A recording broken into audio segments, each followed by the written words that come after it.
Good morning, praise Lord. Welcome to this video. நான் இங்கே உள்ள என்ஜினியரிங் காலேஜில் நான் கற்றுக்கொண்ட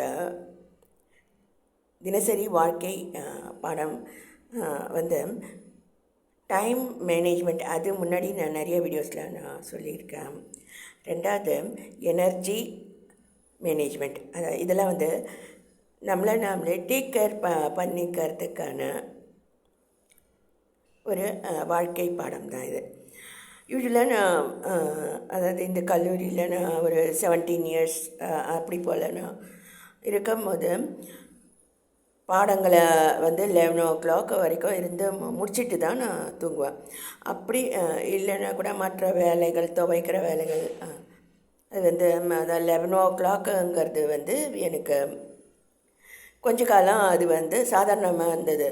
அப்புறம் வந்து நிறைய புக்ஸு ஹாஸ்டலில் நடமாட ஆரம்பித்த உடனே புக்கு இன்ட்ரெஸ்டிங்காக இருந்தால் 2 o'clock வரைக்கும் கூட தூங்காமல் நான் படிச்சுட்டு இருந்த நாட்கள். இதனால் வந்து என்னாச்சு, என்னோடய ஸ்லீப் சைக்கிள்ஸ் எல்லாம் மாறிடுச்சு. யூஸ்வலாக வந்து 10 o'clock தூங்கி காலையில் 5 மணி இல்லை 6 மணிக்கு எழுந்திருக்கிறது தான் வந்து நல்ல ஹெல்த்தி ஹேபிட்டுன்னு சொல்லலாம். Early to bed early to rise makes a man healthy and wise அப்படி சொல்லிட்டு இருக்குது. ஸோ நம்ம டேக் கேர் பண்ணுறதுல இது முக்கியமான ஒன்று அப்படின்ட்டு நான் கற்றுக்கொண்டேன். ஃப்ரெண்ட்ஸு மற்றவங்கெல்லாம் கூட எனக்கு சொல்லி கொடுத்தது உண்டு. ஸோ அதில் ஒரு மேலே வளர்ந்து வரக்கூடிய நிலையில் இன்றைக்கி வந்து நான்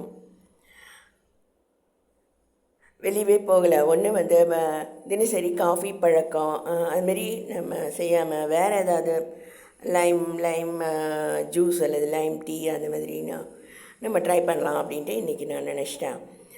அதுமாரி ஒரே மாதிரி நம்ம மாற்றம் இல்லாமல் செஞ்சால் ஒரே மாதிரி ரிசல்ட்ஸ் தான் நமக்கு எப்போவுமே கிடைக்குது.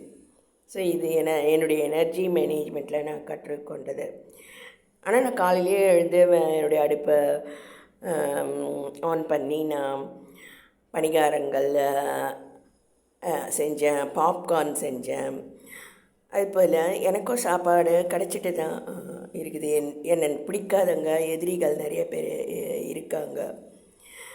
ஸோ அதனால் வந்து நான் பெரிய வீட்டை நான் கட்டி வச்சிருந்தாலும் என்னால் அதில் தொடர்ந்து அடுப்பு வேலை அதுமாரி வேலைகளை செய்ய முடியாத சாப நிலைமைகள் எனக்கு இருக்குது. இருந்தால் கூட நான் கர்த்தருடைய வேலை தொடர்ந்து சுவாசத்தோடு செஞ்சு வர்றதுனால எனக்கும் ஒரு எலக்ட்ரிக் அடுப்பு இருக்குது. அதை நான் தொடர்ந்து அதை நான் கற்றுக்கொள்ள வேண்டியது இருக்குது. அதை எப்படி ஆப்ரேட் பண்ணுறது, இல்லைன்னா அது வெடிக்க முடியும். அதனால் அதை எப்படி ஆப்ரேட் பண்ணுறதுன்னு சில தினங்கள் கற்றுக்கொண்ட பிறகு என்னுடைய அடுப்பும் வேலை செய்து எனக்கும் ஆகாரங்கள், அதை நான் சொல்கிறது எனக்கு ஹெல்த்தியான ஆகாரங்கள் கர்த்தர் எனக்கு கொடுக்குறார். அது சந்தோஷத்தை கொடுக்கக்கூடிய ஆகாரங்கள், புதிய தாட்ஸ் கொடுக்கக்கூடிய நிலைமைகளை அது கொடுக்குது.